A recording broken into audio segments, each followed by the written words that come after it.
So it's the next morning and nice day. Look at that. Nice flat sea for a while until the sea breeze comes up. We're just getting everything packed up and dried out, put back in the car, and then we're going to head south along the tracks and probably run into Seabird, and then from there we'll make our way back out to the road, and we may have a look at Moore River on the way home. We'll see how it pans out, but it's a nice morning.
Okay, so we're packed up and ready to go.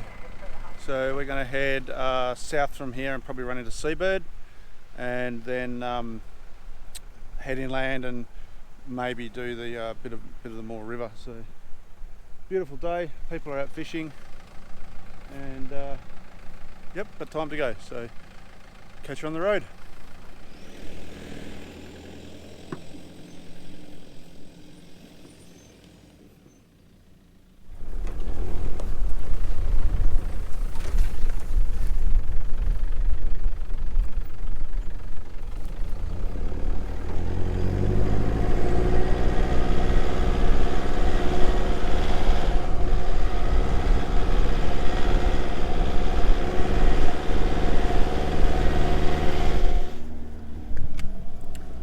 So there you go, we're on our way, heading south. So what would be better than out here on Australia Day, on the coast, camping.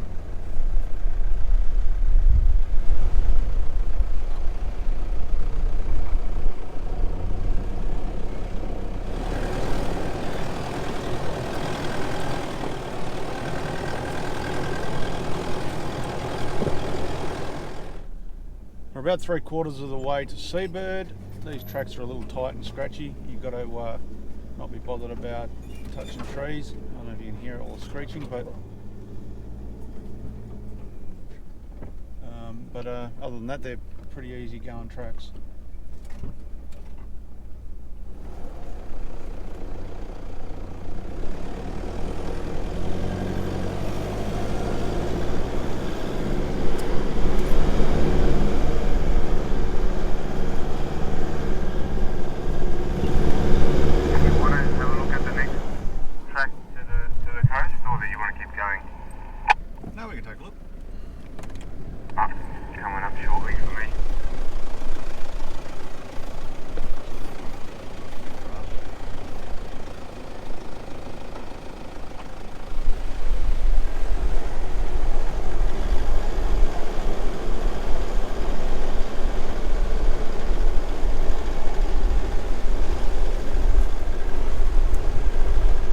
So yeah, there's a little bit of activity around here. Looks like an old truck or something up there. Someone's fishing shack. It's in good nick. It's just interesting to have a look at it. But leave it alone at the same time. Just going to have a look at this old vehicle. You can see all the aluminium parts. All the aluminium parts are still in good nick. The panels. And all the metal's rusty.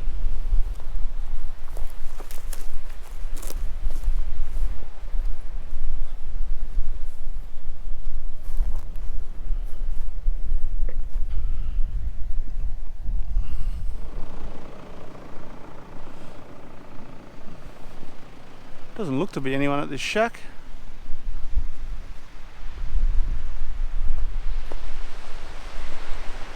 Unless they're fishing, we're going to see.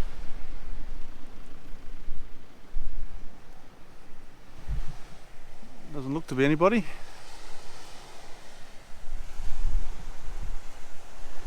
It's quite neat what people do with these. This is the back. Oh, it's got a padlock on it. The roof's made of asbestos. So it's got an asbestos sign bolted to it. It's got a message here. There's a bit of a paddock there, so we're wondering whether they had a cow or something in here at some stage years ago, or a horse, probably, maybe a horse. So that's the shack. No one's there. It looks like it's someone owns it, but there was a message there about if you break in, there's nothing in there, so people must break into it. So let's head on out and keep on heading south.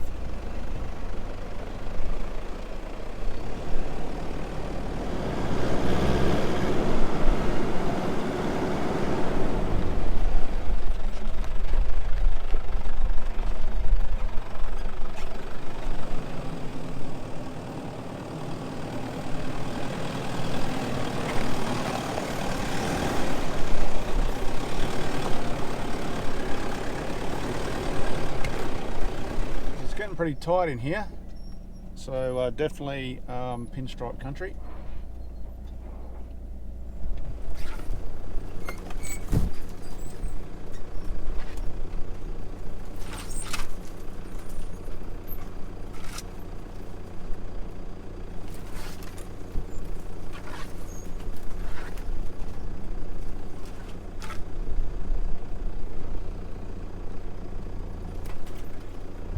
So things you find out when you're driving around. Here is an old train carriage that someone has turned into a hut.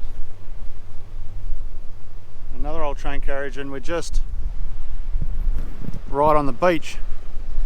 So we'll go take a look. Oh, it looks like it's a bee's hive. Looks a bit messy. Full of junk. This is like the carriages that the fertiliser used to come up in bags on the trains. Well, I remember when I was a little tiny kid. And this looks like a longer passenger one.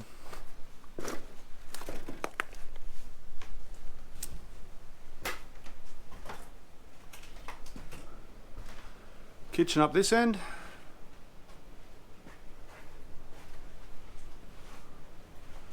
Must have been one of the original seats. Oh, and here's the cabins. One cabin. There's one with bunk beds in it.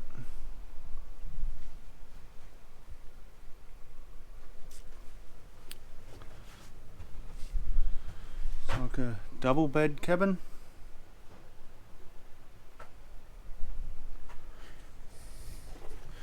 And the bathroom.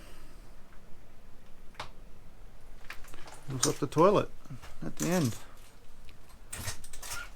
Fully self-contained little house if you just dumped it here like they did, which is a bit dilapidated these days, so I don't know if I'd be staying here.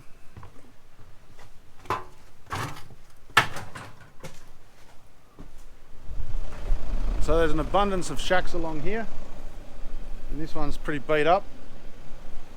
Vandals have been here and smashed it.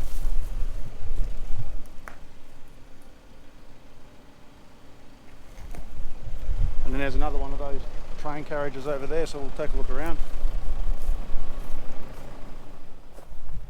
Beehive up there. Can we get in here without the bees stinging us?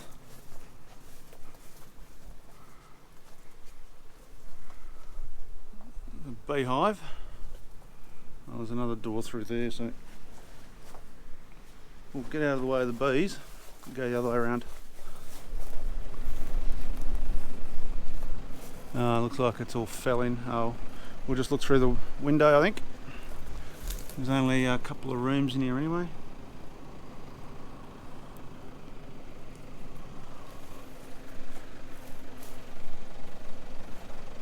Have a look at the old carriage. We'll go for a walk through the train. That's the bathroom.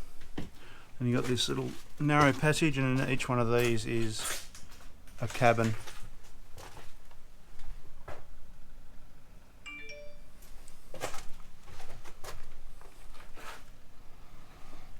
And walks through to the front. I can hear a car coming. We're not that far from Seabird as a crow flies. Oh, here he comes. Oh, it's amazing what trouble people will go to get a little piece of real estate on the beach. I don't know how they got those trains in here.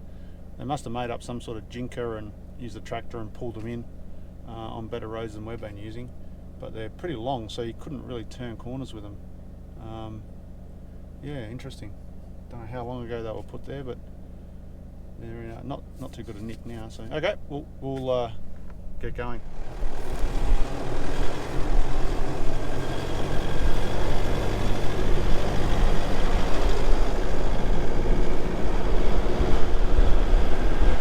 So there's a pretty big rocky, sort of sandy rocky climb back there, and I got hung up and turned on the traction control, and that's what it took. But yeah, it's worked quite well considering where all my tyres were. Put the mirrors in. There we go, that'll be better. It took the Hilux a few goes to get up there being a manual, which is a little bit closed in. Scratchy. So as part of the Gilt Dragon story, some of the early pioneers here had a well that was a natural well where water come out of the rocks, and the theory was that if the 65 people who were left here, they made contact with the Aboriginals would have probably known about this water and how it just come out of the ground. And I think they have found, I'd have to double check, but I think they have found artifacts around here, possibly from the Gilt Dragon. So I'm sure this is the well. Not 100% sure, but 99% sure. I've seen it in pictures and videos, and I'm sure this is it. So, we'll take a look around. And here it looks like a trough. And the well will be under here. And there's the mill that would have pumped it. So there's some sort of natural limestone rock formation, I think, where the water was always there. Oh no, that's the tank stand. The well's actually over here, sorry. So I'm sure this is it. I might be wrong, but definitely looks like it from the pictures. I was wondering where this well was. I never really had a lat long, so I'm glad I found it. I'll have to map it. But that's super cool. Most people probably don't even realise it's tied to the Gilt Dragon story, but it is in a way, so interesting. Okay, well, we'll hop in the car and keep on heading south.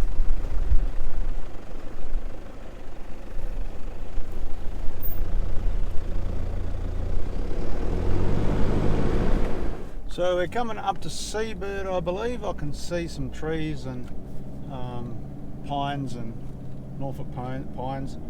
So my guess is this is Seabird, and from here we'll see whether we're going to continue on and look at the Moore River, or, because we've taken a bit of a long way to get here, continue on, or what we'll do.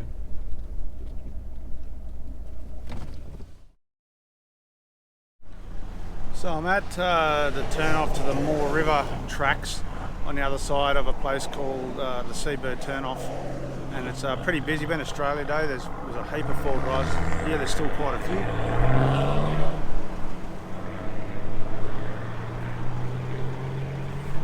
So I'm guessing it's going to be pretty busy in here, but we'll go take a look and see what's in here. Maybe come back for a better look on another day when we have bit more time, but we should be able to get in and out. I'd say this is a well-worn track, so it should be pretty easy. Just let the tyres down a little bit and away we'll go.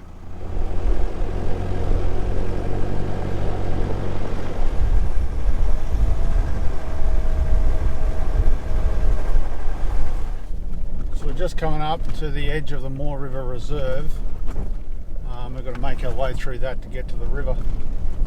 But the road is a pretty easy road. Just high range, nothing locked up. So it's got a little more sandy, but still pretty easy.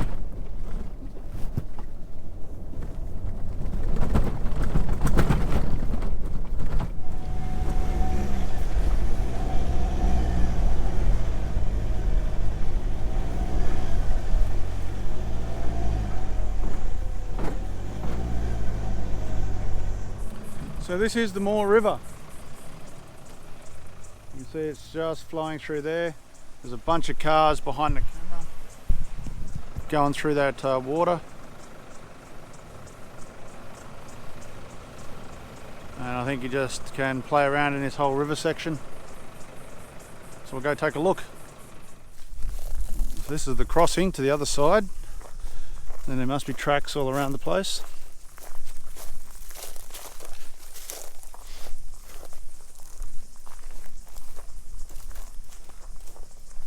This is the four-wheel drive play area.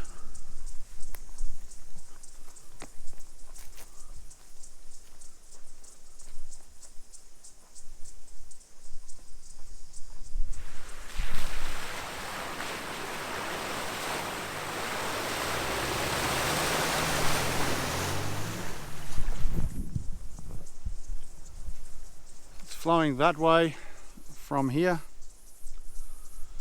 Just a little tiny bit brackish.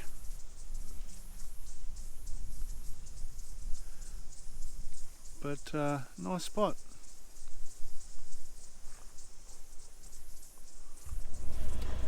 So we're going to do a little bit of exploring down this river. Get to the right here. And see what we can find. So we've got to go into the river to do that.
that's Moore River and its little camping 4-wheel drive area, which is quite neat. I don't know if you can always, well, I guess when the river gets a bit deeper it gets a bit harder to drive up and down it, but yeah, not too bad a little spot. It's pretty busy today, being Australia Day. I guess on a normal weekend it's probably not so busy, so that would be the time to come. So, well, we're going to now head back out and hit the road, and once we get to the bitumen, that'll be the end of the trip. So let's get on our way.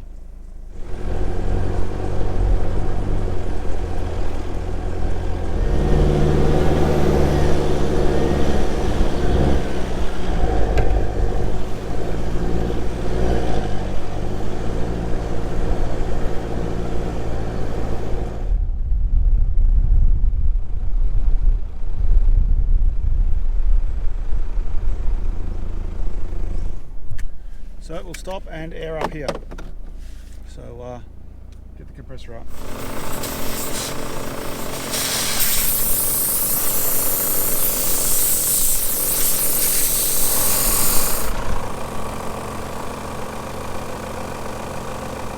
Aired up and ready to get to the bitumen. So that's a video of the Gilt Dragon site, a bit of an exploration around the site.